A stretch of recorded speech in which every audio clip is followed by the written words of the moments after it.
Saudara-saudari semua, selamat pagi. Hari ini kita membaca kitab Amsal pasal 23. Baru saja kita menyelesaikan kitab Wahyu. Kitab Wahyu menjadikan pandangan kita berbeda terhadap di akhir zaman. Dan kita pun sekarang hidup di tahun yang 1000. Seperti dalam drama, 1000 tahun dalam tekanan dari iblis. Dan kita melihat hari-hari kedatangan Tuhan. Rupanya Dia terhadap gereja mempunyai misi. Terhadap orang-orang yang mengikuti Allah mempunyai rencana yang indah. Dan di kitab Wahyu beberapa penglihatan seperti menjadikan satu panggilan, memanggil kita jalan untuk mengikuti Allah.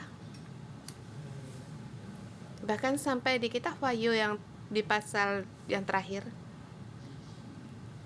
dari nyanyian pohon kehidupan, apa yang hendak Allah sampaikan kepada kita?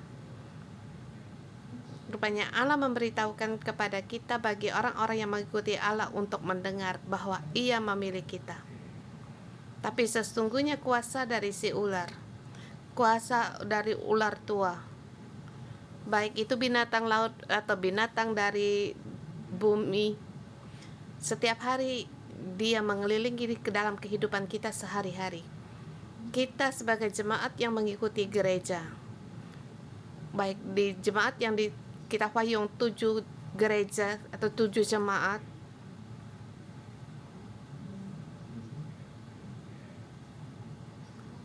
Tuhan memberitahu kita bagaimana mempelai pengantin yang indah pada akhirnya, yaitu untuk menyatakan kemuliaan Allah. Dan tapi di dalam proses ini kita memerlukan proses. Jadi kita Wahyu menerangkan pada penglihatan kita kembali ke kitab Amsal. Sesungguhnya Amsal juga mengatakan dalam yang sama, bagaimana bagi orang-orang yang mengikuti Allah atau jemaat yang mengikuti gereja, mengikuti kegelapan dunia, kita harus melihat jejak daripada iblis atau musuh. Bahkan kita harus mengambil keputusan yang tepat. Dan di hari ini jejak dari musuh itu apa? Yang menghalangi kita mengambil keputusan yang berhikmat itu apa? Walaupun di pasal ini banyak berapa tema, tapi satu tema yang sangat penting yang ada hubungannya dengan kamu dan aku, yaitu mengatakan keinginan kita. Dengan tema kita hari ini, hikmat dan keinginan kita. Bagaimana kita memilih, atau mengatakan dengan nafsu kita, bagaimana kita memilih. Dengan kebenaran, kita harus berhati-hati dengan nafsu dan harus berhikmat mengambil keputusan. Dalam hikmat kita mengambil keputusan, kita harus menjadi bijak. Dan kita melihat dalam ayat hari ini 1 sampai dengan 5, di dalam nafsu harus ada pengendalian diri. Di kitab Ibrani di sini ada satu pembagian, ayat 1 sampai 5 juga merupakan tema kecil dan juga bisa membawa sebagai kata pengantar bagi pasal 23. Ayat 1 sampai 5 mengatakan poin inti dari pasal ini. Dan bagi orang-orang yang melihat kitab Amsal ini, melihat sifat karakternya. Ayat 1, bila engkau duduk makan dengan seorang pembesar, perhatikan baik-baik apa yang ada di depanmu. Kedua, taruhlah sebuah pisau pada lehermu bila besar nafsumu. Ayat kedua itu mengatakan apa? Yaitu untuk memperhatikan tata krama dalam cara makan bersama. kalau kamu makan sebagai penguasa atau pemimpin, kau harus perhatikan siapa yang di hadapanmu. Kamu makan maaf maaf kita makan juga dengan tata krama yang berbeda-beda dengan terhadap orang-orang yang berbeda. Mungkin kita kebiasaan tidak memperhatikan siapa yang duduk di depan kita, dan kita langsung mengambil makanan. Kamu fokus pada makanan. Di dalam menerangkan kita menginginkan makanan. Dan tapi di sini lebih dalam lagi mengatakan apa? Sesungguhnya makan adalah merupakan nafsu yang biasa bagi manusia. Tradisi dari budaya dari kita dengan Ibrani juga hampir sama. Tradisi Cina atau budaya Cina, makanan dan enak yang lezat ini adalah bagian dari yang dipedulikan kita sebagai manusia. Jadi makanan merupakan juga nafsu dan kesalahan kita. Dan di sini juga mengatakan sesuatu. Kamu harus perhatikan identitasmu dan kedudukanmu. Perhatikan.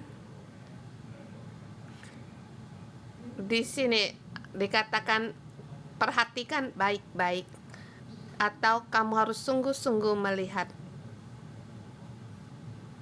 Jangan sampai oleh karena makanan matamu hanya mendambakan makanan, tetapi perhatikan orang-orang dan juga harus ada interaksi dengan sesama dan juga melihat kedudukanmu, dan jangan karena makanan yang mengendalikan matamu. Kalau kamu lihat di depanmu seorang pengusaha, maka kamu harus terhadap nafsu makanmu, kamu pun harus mengembalakan. Kedua, kalau dikatakan kalau kamu orang yang bernafsu besar tentang makan, lebih baik kamu letakkan pisau pada lehermu. Ini bagi kita harus mengenal diri kita sendiri, melihat kita nafsu makan kita terhadap makanan. Kalau kamu suka makan atau nafsu kita besar, letakkan pisau di lehermu dan pikirkan baik-baik apakah lehermu akan terbelah.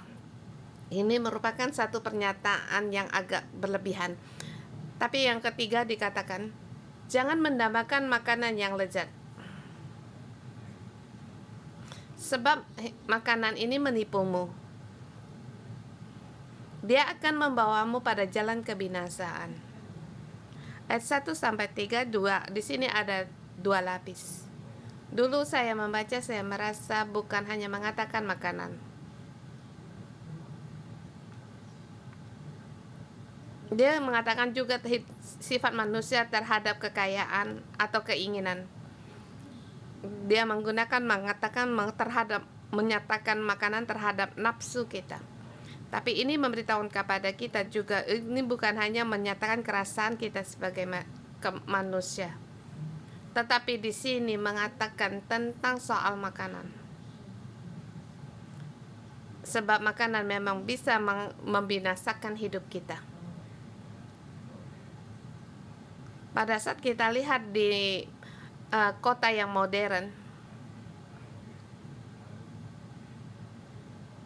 lalu saya membawa anak saya mendengar pertemuan dari orang tua wakil sekolah terhadap makanan, memang merupakan bisa memikat hati kita. Saya ada kegiatan dengan guru dan kepala sekolah dulu, sangat memberikan semangat mendorong anak-anak agar minum susu yang murni agar dia bertumbuh dan sehat. Tapi sekarang memberikan dorongan bagi anak-anak yang kalorinya kecil, sedikit. Sebab kalau yang semuanya full itu akan menjadikan mereka menjadi gemuk.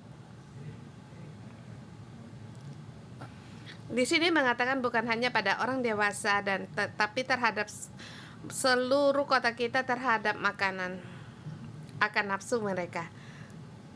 Dan juga pengendalian ini sudah dimulai dari anak kecil. Apalagi makanan bisa mempengaruhi hidup seseorang. Dan kita menemukan terhadap pengendalian terhadap makanan bukan hanya pengetahuan tentang cara hidup sehat, tetapi juga satu latihan bagi kerohanian kita. Mengatakan di sini sangat salut kepada Pastor Johnson, Anna, dan juga Deborah.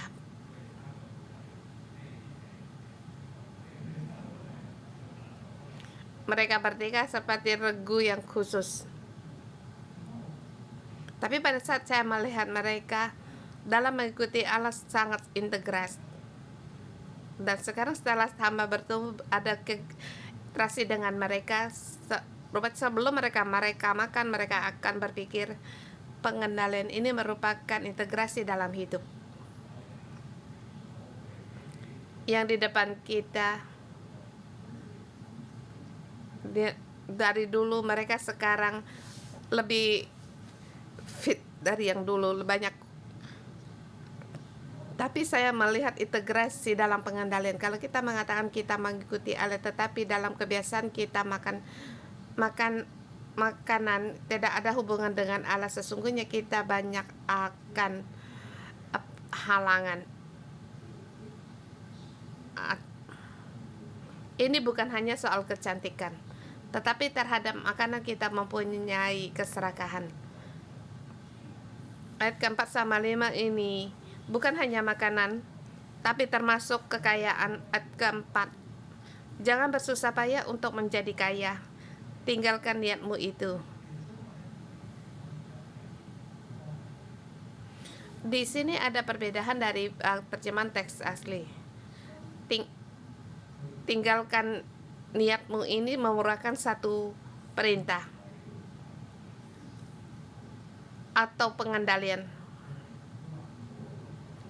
Di sini juga dikatakan jangan bersusah payah atau menyusahkan diri untuk menjadi kaya, tetap tinggalkan pengertianmu itu. Dalam teks asli bukan hanya mengandalkan akan susah payahmu, tetapi sebaliknya kamu harus bersusah payah untuk apa? Yaitu mengendalikan nafsumu. Jadi pada saat kita mengejar kekayaan, bagaimana cara kita menggunakan kekayaan kita? Kita berpikir bagaimana untuk menanam saham, deposit, atau menambah tambahan kita. Tetapi Amsal memberitahukan kepada kita, pengertian harus dipakai di mana? Di sini harus dipakai pada pengendalian. Ayat 1 sampai 3 dikatakan pengendalian terhadap nafsu makan. Ayat 4 dan 5 kita harus mengendalikan tentang nafsu kita terhadap kekayaan. Baik ayat kedua, nafsu makan makanan atau keempat bisa diterjemahkan dalam satu arti. D1 lema ini merupakan satu tiang untuk memberitahukan kepada kita, setiap orang yang rindu mengikuti Allah dan yang takut akan Allah, kalau kamu mengejar hikmat, pertama, jangan terlebih dahulu mengejar hikmat, tetapi kenalilah dirimu sendiri terlebih dahulu. Saudara semua, di mana nafsu kita sekarang? Kita pasti punya keinginan. Walaupun kita berapa tahun mengikuti Allah, tetapi nafsu kita juga ada pada kita. Mungkin di dunia yang dikejar mungkin kekayaan dan makanan. Walaupun kamu orang yang mengikuti itu Allah, tapi di dalammu kamu juga mempunyai keinginan untuk mengejar kemuliaan bagi diri sendiri. Baik pengembalaan, mungkin kamu mengejar jumlah, atau kamu orang yang penginjil. Walaupun kita melakukan misi besar Allah, tetapi kita sering-sering kita meraba hati kita hari ini yang aktifkan nafsu saya itu di mana? Dari kecil makanan sampai keputusan kita mengikuti Allah. Pengendalian diri. Ayat 1 sampai dengan 5 merupakan satu poin utama. Dan kita harus tahu ini merupakan perintah. Dengan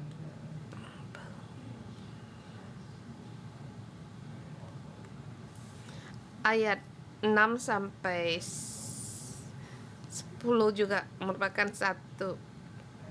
Keserakahan bisa membinasakan manusia. Ayat 6 sampai 11 merupakan terusan dari ayat 1 tema dari pasal ayat 1 sampai dengan 5. Dikatakan di ayat ke-6, jangan makan roti orang yang kikir, jangan ingin akan makan yang lezat. Terus mengatakan jangan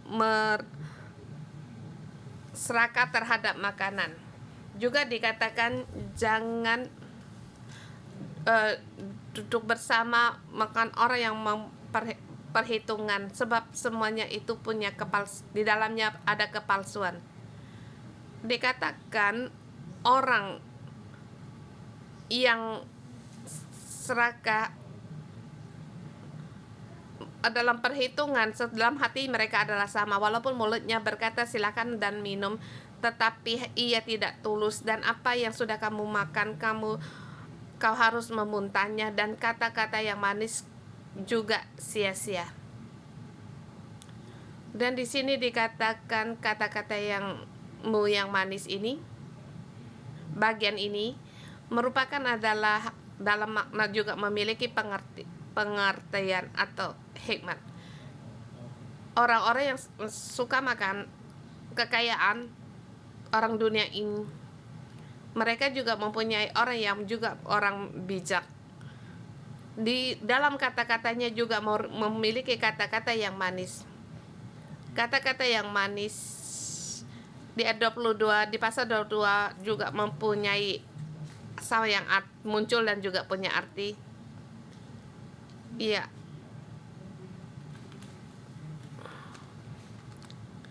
Jadi jangan kira oleh orang milik dunia hanya yang terpikat di mulutmu mempunyai kata-kata yang manis, baik atau kamu seorang ketua sel. Mungkin dalam pengembalan kamu banyak memberitakan kebenaran, tapi bukan karena kata-kata yang memiliki kata yang manis. Seperti ayat ke-9 dikatakan, kalau kita mempunyai kata-kata yang manis, jangan kita mengira kita telah mengatasi segala keserakahan. Tapi saya katakan, ingatlah bahwa binatang yang dari laut dan binatang dari yang bumi masih ada. Walaupun kita orang bijak atau orang berhikmat, kalau kita mengikuti Allah, budaya, tradisi terus mengikuti dunia ini, terus mengikuti kita, satu persatu suara menyuruh kita untuk makan, untuk minum, dan masyarakat akan mendukung pada orang-orang duniawi ini. Tapi pada saat keserakahan aktif, maka kata-kata yang manis pun akan menjadi sia-sia. Ayat ke-9, di awalnya dia ingin berbicara kepada orang yang bebal, membantunya, tapi rupanya dalam keserahan kita belum kita atasi. Setiap kata-kata kita rupanya akan menjadi ejekan, diremehkan. Kita, saudara semua, kita mohon Tuhan untuk menjadi orang yang bijak. Kita rindukan di mulut kita mempunyai kata-kata yang berhikmat. Tapi saya menemukan keserakahan nafsu kita bisa menghalangi kita di dalam jalan Allah, dan kita harus selalu berhati-hati. Walaupun kamu orang yang berhikmat, satu keserakahan bisa membinasakan kita. Bahkan saya sebagai seorang pastoran, sebagai gembala, mungkin ada saudara-saudari kita ingin memberkati kita, baik dengan berbagai cara, baik hadiah atau cara lain, ingin memberkati orang-orang yang melayani Allah. Tetapi setiap kali harus berhati-hati. Kalau kamu bisa menolaknya, kita harus menjaga jarak terhadap barang-barang ini. Sebab pada saat kita menerima banyak hadiah atau barang-barang, dalam hati atau kita punya berkat, atau di dalam hati kita membawa satu keserakahan. Terlebih lagi waktu kita mengikuti Allah, melihat masa lalu seseorang, rupanya ini juga merupakan satu jerat. Mungkin awalnya orang memberkati saya menerima berkat itu. Tapi suatu hari kalau keserakahan masuk di dalam pikiran kita yang urapan kita membagikan firman Allah akan jatuh, akan hilang, dan akan ada tuduhan pada musuh. Seorang musuh mulai menuduh, dan juga kita mengatakan kita sebagai imamat yang rajani pada saat kita anggota sel kita membawa di hadapan Allah, tetapi di dalam hati kita ditarik oleh duniawi.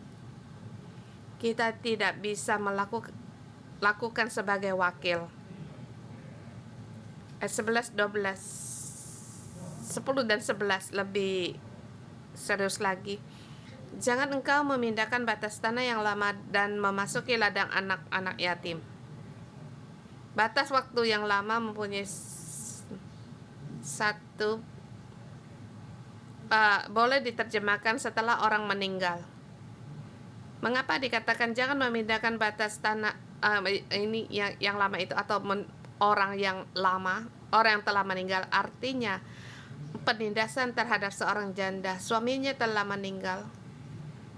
Ini adalah tanah yang milik orang yang meninggal. Orang lain melihat, oh, tempat ini tempat seorang janda, tiada pelindungan dari seorang laki-laki. Mengapa disebut dengan memindahkan batas tanah lama? 1 inci, 1 meter, 1 kilometer, satu persatu mereka menyusup.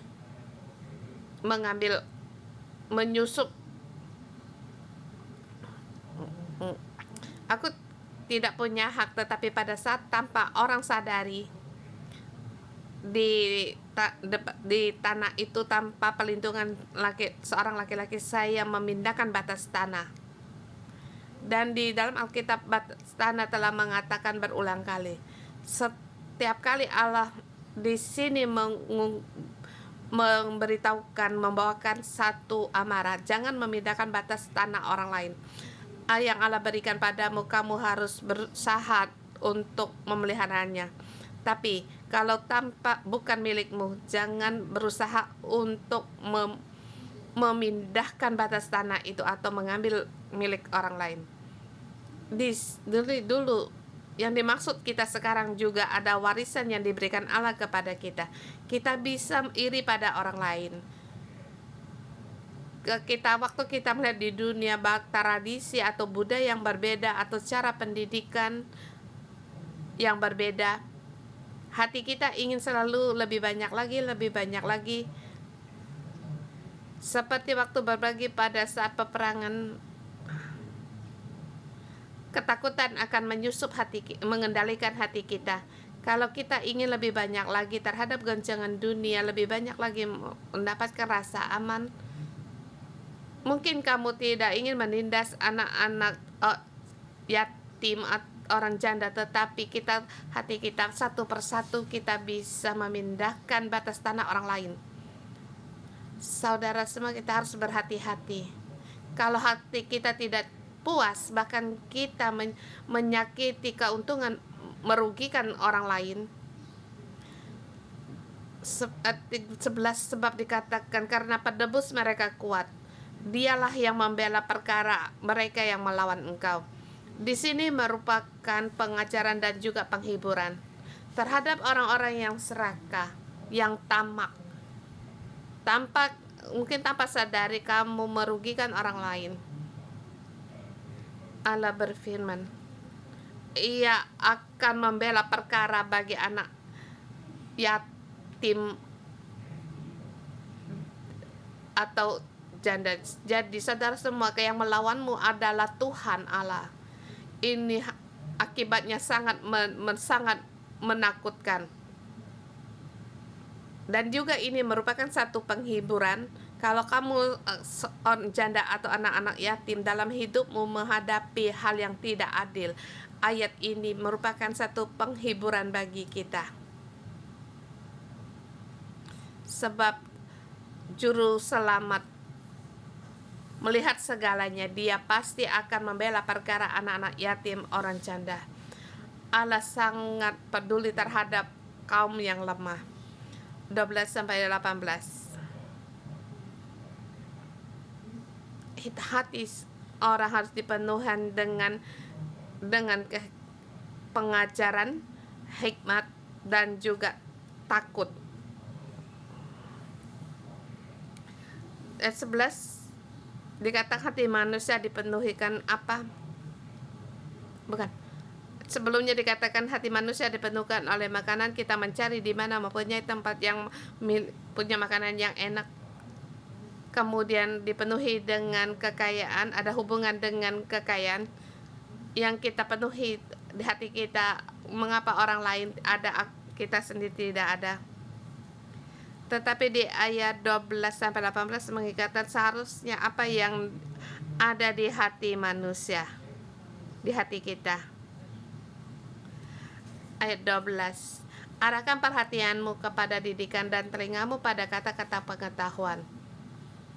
Di Allah memberikan semangat bagi umatnya. Apa yang harus kamu perhatikan? Yaitu ajaran dari Allah dan kata-kata yang berpengetahuan. Dan di dalam teks asli, yaitu untuk arahkan perhatian, yaitu biarlah pengajaran yang masuk di dalam hatimu. Hati kita bukan terbuka bagi akan nafsu, tapi hati kita terbuka seperti kita yang ikut renungan pagi, yang datang di sini atau yang di online, yang menerima firman Allah. Hati kita terbuka bagi firman Allah. Kita harus menerus mendengar kata-kata didikan dari Allah yang penuhi dengan pengajaran dari Allah. Dan ayat 13 yaitu cara mendidik anak. Ayat yang sangat kita hafal. Haruslah kita mendidik mereka. Pukullah mereka dengan rotan, tapi ia tidak akan mati. Engkau memukulnya dengan rotan, tetapi engkau menyelamatkan nyawanya dari dunia anak, menyelamatkannya dari dunia orang mati. Saya pernah mendengar orang pada ayah ibu menggunakan doa ayat ini melakukan. Tentu kita harus dalam kebenaran. Ya, kita bukan dengan menghukum. Ini satu perbedaan budaya. Kita baca Alkitab, kita harus bisa membaca dan firman-Nya di dalam semangat yang ada di dalam. Yang dikatakan, kamu pulang rumah bukan mengambil rotan kemudian memukul anak-anakmu. Ini bukan yang dikatakan dalam Alkitab. Ditambah lagi, kita jangan melanggar hukum di bumi. Dan ajaran ini apa maknanya bagi kita? Yang dikatakan, yaitu kematian. Kalau kita tidak mendidik anak kita, mata kita harus melihat. Pada anak kita hatinya meninggalkan pengajaran Allah, perlahan-lahan dia akan menuju pada binasa. Kalau dikatakan ini tongkat penghukuman, yang kita lihat, apakah itu kita sebagai ayah dan ibu, kita berdiri di jurang kematian.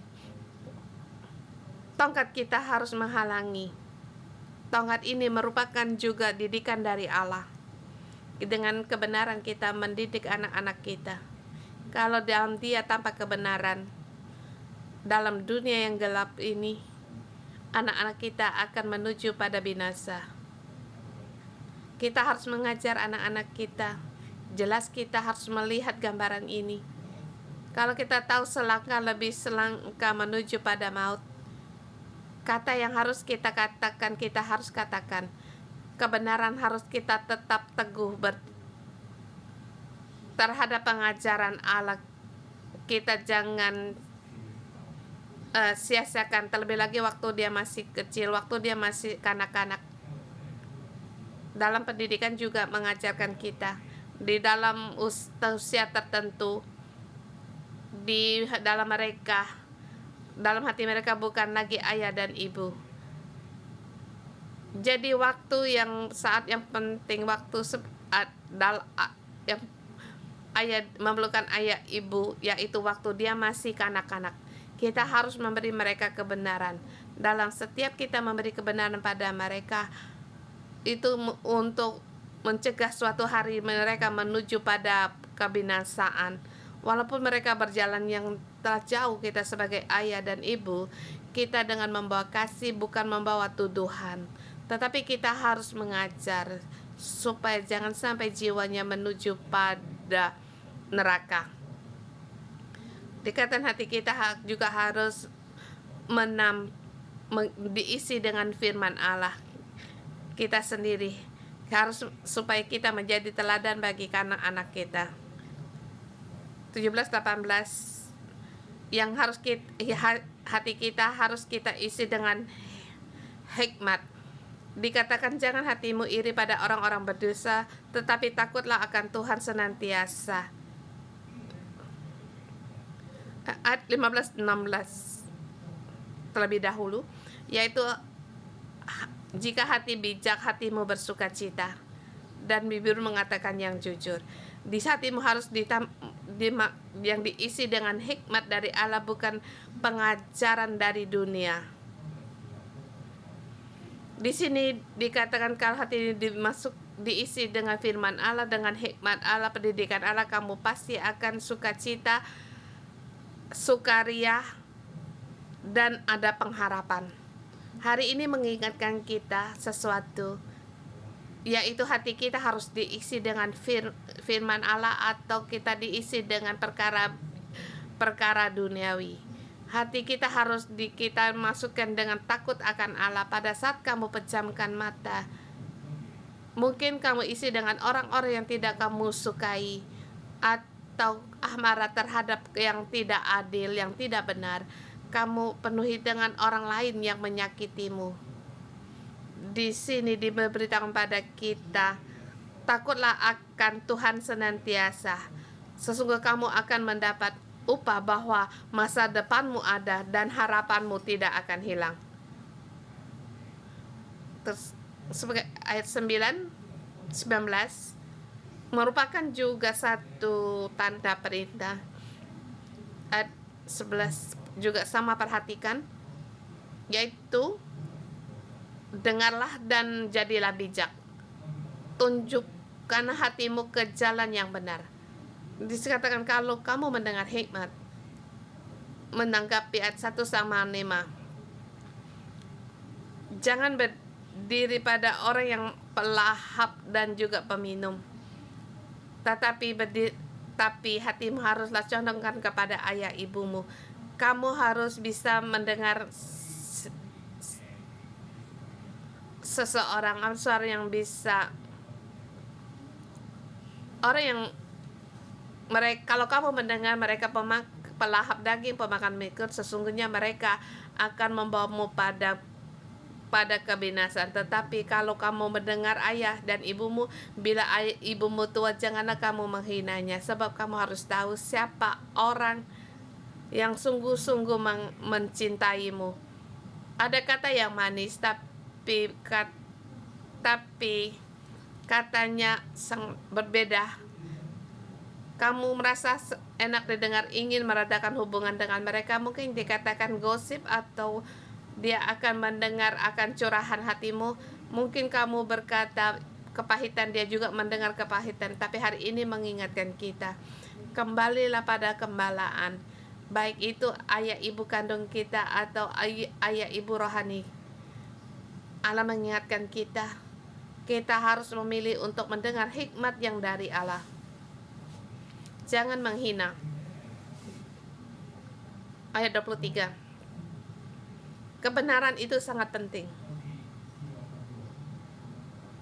Dia katakan, belilah kebenaran dan jangan menjualnya. Jangan kita jangan kita menjual kebenaran dan hikmat Allah, tapi kita harus terima didikan dan pengertian. Ayah seorang bijak akan bersorak-sorak. Di sini bersorak-sorak dalam 2 kat.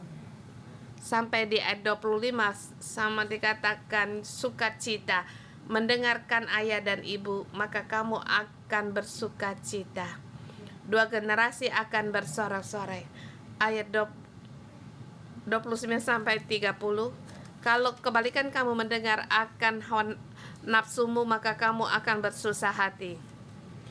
Ayat 29-35 merupakan satu perbandingan. Di depan dikatakan kamu harus mendengar hikmat, mendengar didikan jalan Allah. Dikatakan akibat kamu mendengar akan anggur atau nafsu. Ayat 29-35. Sederhana katakan dalam satu kata, orang yang pemabuk nasib mereka. Kita harus berhati-hati terhadap anggur yang bisa mencelakakan kita. Dan dikatakan ayat 29 juga sama. Juga anggur bisa membuatkan kita mengaktifkan nafsu dan keinginan kita. Tapi jangan kita salah arti. Dia sungguh-sungguh menyuruh kita untuk berhati-hati terhadap anggur. Saudara semua, kita berhati-hati. Belum tentu semua orang suka minum anggur atau alkohol. Dalam waktu saya punya tahap, waktu saya dalam hidup saya dalam titik terendah, waktu saya kecewa saya, waktu saya belum percaya Tuhan, yang bisa menghibur saya memang itu hanya anggur. Saudara semua, zaman mereka akan pengaruh dari anggur ini. Jangan berpegang pada anggur. Kita tidak boleh minum anggur. Tapi di Alkitab tidak mengatakan tidak boleh minum anggur, tetapi jangan kita menjadi peminum atau mabuk. Kita harus hati-hati pengaruh terhadap arak terhadap hidup kita. Ini hikmat dari kata-kata orang bijak. Kita harus berhati-hati seperti mencari orang-orang yang seperti juru anggur, melihat anggur yang kita jangan tergoda, sebab dikatakan anggur ini bisa seperti ular yang berbisa. Bahkan dikatakan orang memukul aku tidak mendapat merasakan, bahkan orang yang tapi aku tidak rasakan. Dan Tuhan mengingat kita jangan tergoda akan makanan, jangan mengikuti hawa nafsu, bahkan keinginan, walaupun hanya segelas anggur. Baik terhadap atau memindahkan batas tanah. Hari ini Tuhan mengingatkan kita 2 jalan. Jalan hawa nafsu atau jalan dengan takut akan Allah. Hari ini mengingatkan kita, mari kita bersama menjadi orang yang punya pengendalian dan berjalan dalam jalan hikmat Allah.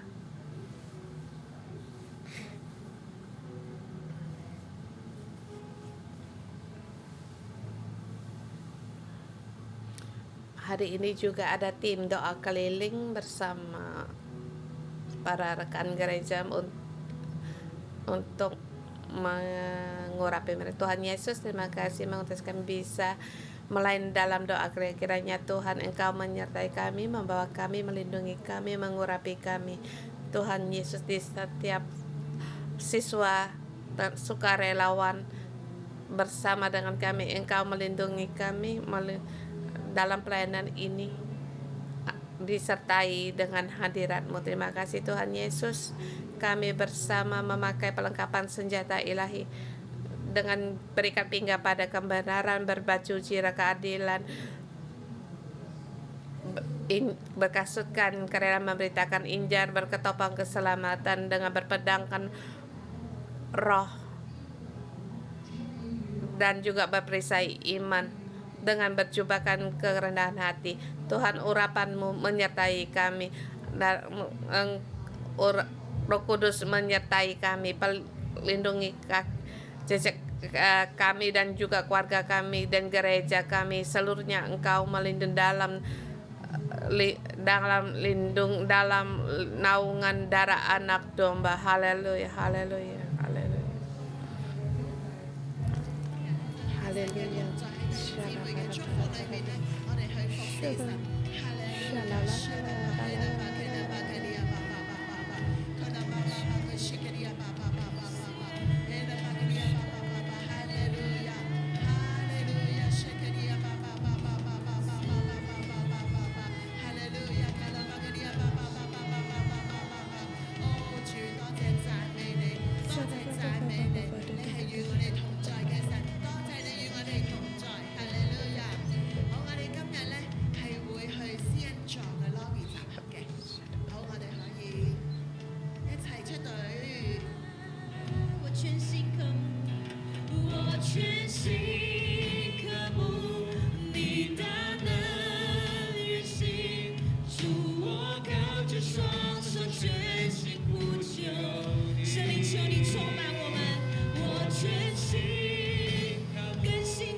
Kami memuji Engkau. Engkau lebih banyak lagi yang memenuhi kami, memenuhi roh kami, jiwa kami, hati kami. Saudara, dalam ayat hari ini mengatakan hawa nafsu, keserakahan. Kalau hati kita dipenuhi hal ini, maka hidup kita menuju pada kebinasaan. Kita renungkan apakah satu yang menjadikan ketamakan, keserakahan kita. Setiap orang kita juga mempunyai keinginan atau nafsu, mungkin pujian atau pekerjaan atau ketenaran.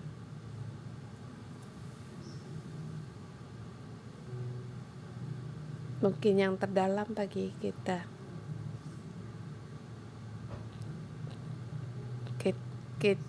keserakahan kita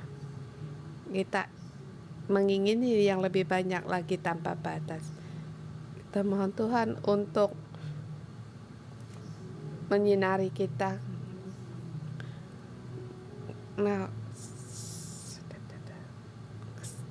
Yang menjadikan ketamakan atau keserahan dalam kita.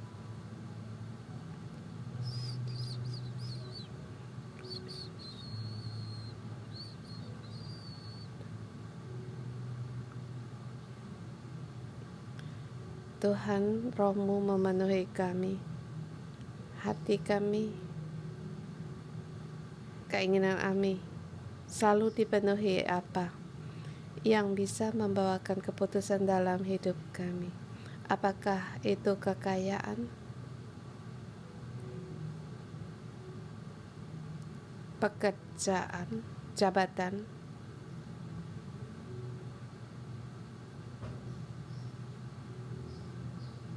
supaya siswa kami percaya Tuhan,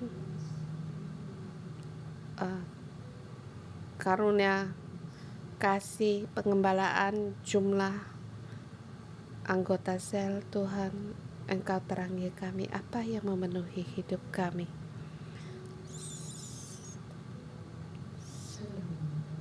Roh Kudus, kami menyambut Engkau. Di dalam terang-Mu orang baru bisa sadar. Hanya di dalam terang-Mu Tuhan orang baru menyadari. Dalam terang-Mu kami bisa melihat bagian dari ketamakan kami. Bapa, tolong kami.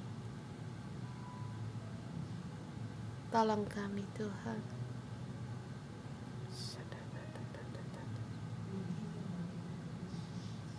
Sebab Engkau yang tinggal di dalam hati sanubari kami. Engkau lebih mengenali kami. Engkau lebih mengenali kami daripada kami sendiri. Bapa, bimbing kami. Roh Kudus, terangilah kami. Yesus, topanglah kami. Di dalam terang melihat kegelapan hidup. Di dalam kehidupan kami setiap orang ada satu jurang keserakahan. Yang ada orang yang inginkan itu cinta kasih. Yang dikira pujian. Dipuji, dipastikan.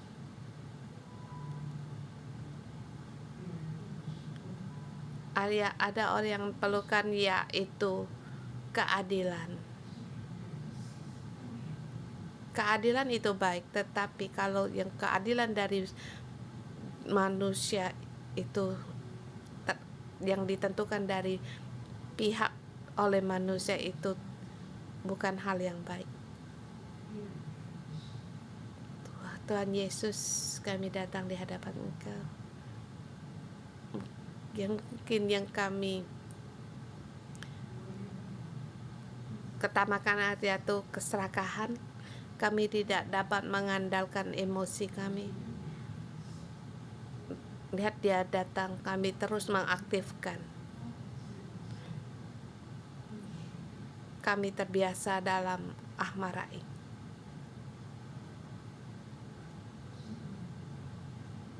Roh Kudus, kami menyambut Engkau.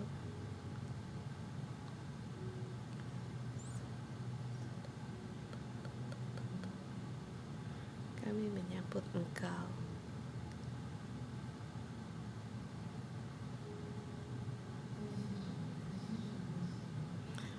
Baik di tempat ini yang di online, kita berdoa bersama. Kita mohon apa yang Tuhan terangi kita jadikan doa. Tuhan, ampunilah aku. Yesus, ampunilah aku.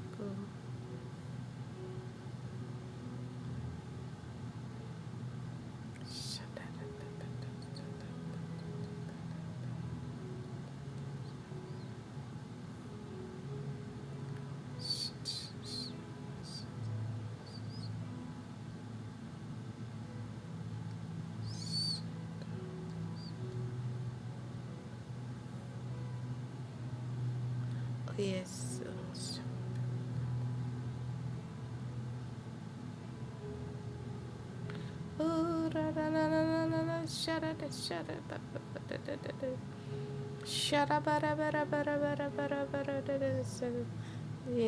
Yesus, kami memuji Engkau dan terima kasih. Terima kasih firman-Mu mengingatkan kami setiap orang. Saya mengaku dalam hati saya ada jurang nafsu, bahkan nafsu ini waktu sendiri pun tidak memilih. Saya merasa sendiri tidak punya kesalahan, tetapi dalam tak tertentu saya lupa banyak perkara yang saya serahkan menjadikan kesalahan bagi pujian, urapan, bahkan pujian dari orang, para pemimpin lebih banyak perhatian dan lebih banyak lagi. Tuhan, ampuni aku biar hatiku kembali kepada Engkau dan mengikuti Engkau. Keserakan hanya membuat saya pada maut. Terima kasih Roh Kudus, Engkau mengingat, tolong aku agar aku bisa membedakan, agar aku tahu kejahatan dalam hatiku, agar aku mengenal hati kedagingan saya, nafsu kedagingan saya. Beri aku anugerah agar bisa mengendalikan diri. Tuhan, mari kita dipenuhi dengan firman Allah, dan Tuhan beri anugerah, beri pengendalian diri kan, dan kita punca hati kita untuk berjaga-jaga. Kita tahu hikmat Allah merupakan kekuatan dalam hidup kita. Mari kita berdoa bersama.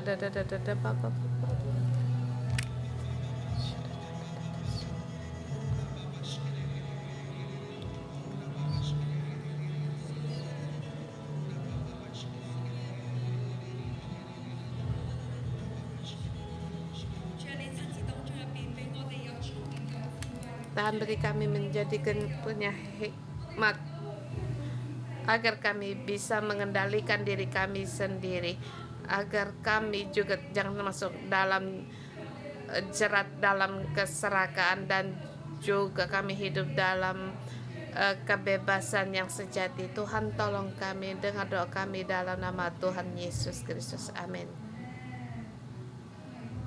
Di tengah kita dikatakan kita perlu mohon Tuhan ada pendidikan, hikmat, pengertian untuk takut akan dan akan Tuhan. Jadi siapa baik kamu orang tua, ayah, ibu, atau kamu sebagai anak bekerja,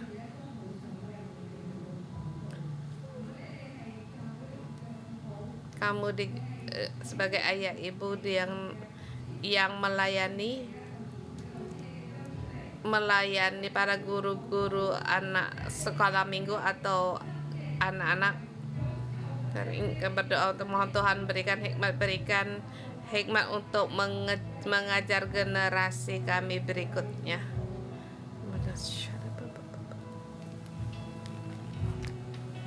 这里说要用杖管教我们的儿女，没有叫你虐打他，就是我们要为到台前来的每一个人。 Dan sebagai saya ibu, baik kamu melayani anak-anak muda atau guru, baik kamu yang di online, berdoa mohon Tuhan berikan hikmat, pengetahuan dari Allah, bagaimana seperti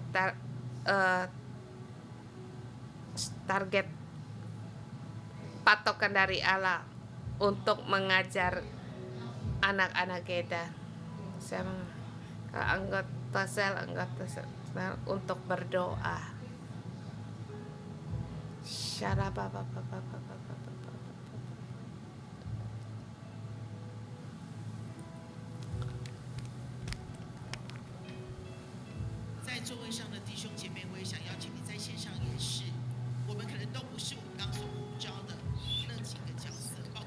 Di online dengan iman kita berdoa.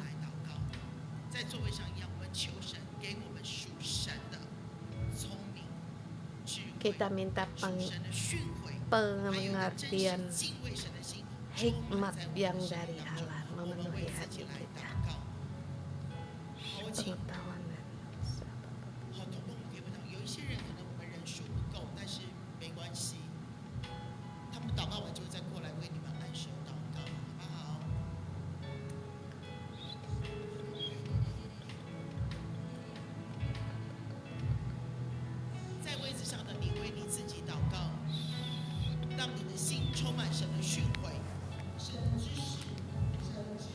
hikmat Allah, pengetahuan dari Allah, didikan dari Allah, dan juga hikmat yang dari Allah Engkau berikan.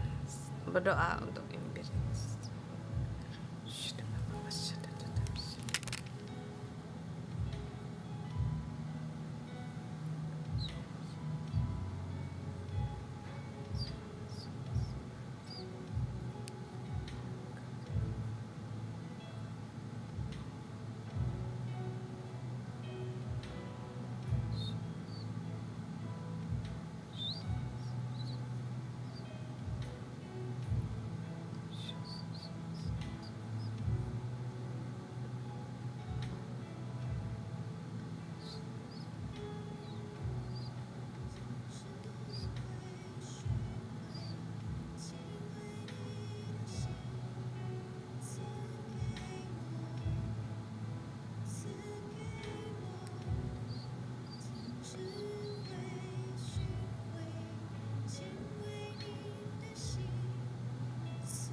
Berikan roh yang takut akan Tuhan, Kau curahkan bagi kami, baik di sini, baik yang di mana apapun kedudukan kami, kami Tuhan, kami perlu Engkau.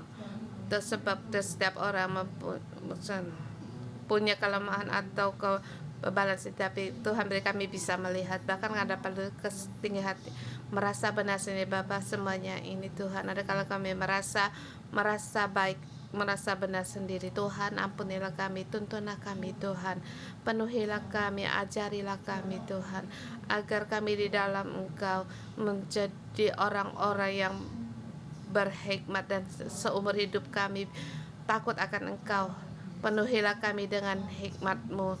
Pada saat kami mengadakan hubungan orang dengan ajaran kami, pengembangan dalam rohani, kami pun mempunyai hikmat, kata-kata yang berpengetahuan, yang berhikmat yang keluar dari kami, agar Roh-Mu membantu kami untuk meraih generasi kami berikutnya. Mari bersama kita dengan memuji Tuhan.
Tuhan Yesus, aku datang hadapan dalam nama Tuhan Yesus sebagai otoritas mereka sebagai pastor bagi saudara-saudari kami semua, kepada anak-anak rohani, dalam nama Tuhan Yesus memberkatimu dengan ayat hari ini, memberkatimu di dalam masa hidupmu.